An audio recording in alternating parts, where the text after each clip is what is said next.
आए हुए सभी महानुभाव साथियों, मेरे वर्कर साथी और गंगा गौरी गायत्री तुल्य मेरी मातृशक्ति, आज हम लोग डॉक्टर साहब के प्रचार के लिए, भारतीय जनता पार्टी के प्रचार के लिए यहाँ सब लोग एक साथ इकट्ठे हुए।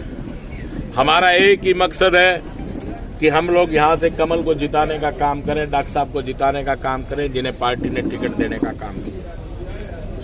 और आज आप देख रहे हो कि किस प्रकार से भारतीय जनता पार्टी का जो परचम है पूर्ण रूप से लहराने का काम इस हिंदुस्तान में कर रहा है। सबसे पहले तो लोग ये सोचते थे कि हरियाणा में किसी प्रकार की भारतीय जनता पार्टी की सरकार नहीं बनेगी। कांग्रेस पूर्ण रूप से आश्वस्त है कि सरकार बनेगी तो कांग्रेस की बनेगी, लेकिन ये रिकॉर्ड भी कायम करने का काम किया तो भारतीय जनता पार्टी ने तीसरी बार हरियाणा में ऐसी सरकार बनाने का काम किया जो आप लोगों के सामने। और ये सब काम अकेला किसी पार्टी के नेता ने नहीं किया, आप सब वर्कर साथियों ने किया, भाई नरेंद्र मोदी जी की योजनाओं ने काम किया, माननीय मुख्यमंत्री मनोहर लाल जी की बेस ने और मुख्यमंत्री नायब सैनिक के फेस ने, जो उन्होंने 56 दिन का कार्यकाल अपना करके दिखाया, उसने ये काम करने का काम किया कि तीसरी बार भारतीय जनता पार्टी की सरकार बनी। अब यही सरकार, ट्रिपल इंजन की सरकार आप लोगों के सामने बनने जा रही है, क्योंकि निकाय के चुनाव अपने आप में बड़ा महत्वपूर्ण भूमिका निभाने का काम करते हैं। नीचे से ये 3 स्टेप हैं, एक स्टेप नीचे का निकाय का है, फिर विधायक है, फिर सांसद और फिर ऊपर जो केंद्र की सरकार है वो अपना काम करती है। कोई भी पैसा, कोई भी ग्रांट आती है तो ऊपर से आती है, फिर नीचे लगती है, क्योंकि हर काम एक विधायक नहीं कर सकता, हर काम एक सांसद नहीं कर सकता। नीचे की योजनाएं हैं कि आपके पार्षद करेंगे, आपके सरपंच करेंगे, ऐसी नीतियां भारतीय जनता पार्टी ने बनाने का काम किए।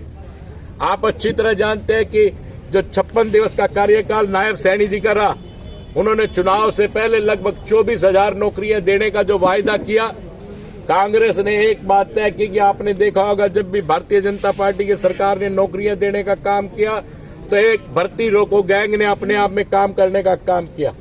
वो कोर्ट में चली जाती थी और वहां भर्तियों की रुकावट हो जाती थी, लेकिन हमारे मुख्यमंत्री नायब सैनी जी, जिनकी मुस्कुराहट और दृढ़ संकल्प ने ये कहा कि इस प्रकार से कांग्रेस ने भर्ती रोको गैंग के द्वारा इन बच्चों की, गरीब बच्चों की नौकरियां तो रोकने का काम किया, पर मैं आपको आश्वासन देता हूं, विश्वास दिलाता हूं, जिस दिन शपथ लूंगा उसी दिन इन 24,000 बच्चों को नौकरियां देने का काम करूंगा। ऐसा संकल्प हमारे नायब सैनी जी ने करने का काम किया और उसी संकल्प को पूरा करने का काम भी आप अच्छी तरह जानते हो कि जिस दिन मुख्यमंत्री ने शपथ ली उसी दिन 24,000 बच्चों को नौकरियां देने का काम किया। आप लोगों ने, भाई यहाँ पे सब लोग इकट्ठे हुए, आप लोगों ने देखा होगा कि किस प्रकार से जो थोड़े से बुजुर्ग बैठे, खैर आजकल के जवानों ने भी एक पिक्चर देखी होगी जो 80 के दशक में शोले पिक्चर आई थी।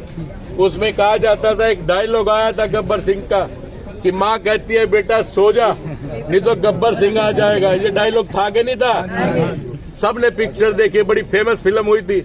लेकिन आज हिंदुस्तान की हर माँ कहती है बेटा भारतीय जनता पार्टी ज्वाइन कर ले, कहीं ना कहीं तेरा भी दाव लग जाएगा, कहीं ना कहीं मुख्यमंत्री बन जाएगा या कोई ना कोई पद बन जाएगा। आज हर माँ यही कहती है। आप देख रहे हो कि किस प्रकार से कांग्रेस के पदाधिकारीगण और मंत्रीगण, विधायकगण, पूर्व विधायकगण कांग्रेस को छोड़ के भारतीय जनता पार्टी में आने का काम कर रहे हैं। ये आप लोग अच्छी तरह जानते हो कि ये किस प्रकार से हुआ।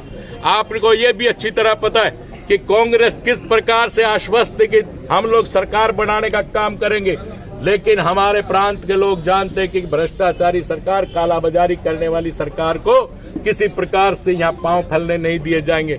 जो नौकरियों में ये कहते थे कि 50 वोट के बदले हम नौकरी देंगे, और कोई कहता था कि सबसे पहला पेट भरने का काम हमारे सभी रिश्तेदार करेंगे। भाइयों, एक छोटे से चुटकुले के साथ बात को खत्म करूंगा। आपने सुना होगा एक शराबी था भाई, थाने के सामने शराब पी के, बड़ा शराब अच्छी दारू पीने का रोड़ा कर रहा था। कहने लगा भाई ये सरकार की, मैंने सरकार का बुरा हाल है, सरकार की हालत खराब है। इस प्रकार से वो बात कर रहा था। कांग्रेस की बात है, विधायक की चुनाव की बात बता रहा हूं। बहुत रोड़ा करने लगा, गाली गलौज करने लगा, कहने लगा कि जवान नाश हो रहा है, SHO को भी गाली काट रहा है, सबको गाली काट रहा है। एसएचओ ने थाने के भीतर बुलाया और उसका जामा तार दिया। तारने के बाद जब वो बाहर निकला, बोला भाई सरकार का क्या हाल है? बोला भाई सरकार बाहर तेनुए दिखे थी, भीतर तो सराटा ही उठ रहे हैं। तो भाई आप लोगों के सामने किस प्रकार से तीसरी बार भारतीय जनता पार्टी ने पहली बार हरियाणा में तीसरी बार सत्ता को लाने का काम किया, यह आप लोगों के सामने सबसे बड़ा उदाहरण है। ये सब नीतियों ने काम किया, प्रत्येक गरीब व्यक्ति ने वोट देने का काम किया। बच्चा अमीर का हो या बच्चा गरीब का हो, नौकरियां सबको मिली। पूर्व की सरकारों में तो आप जानते अच्छी तरह किस प्रकार से नौकरियां बांटी जाती थी। तो भाइयों, आज फिर आप लोगों के पास मौका आया, इस मौके को चूकने की जरूरत नहीं है।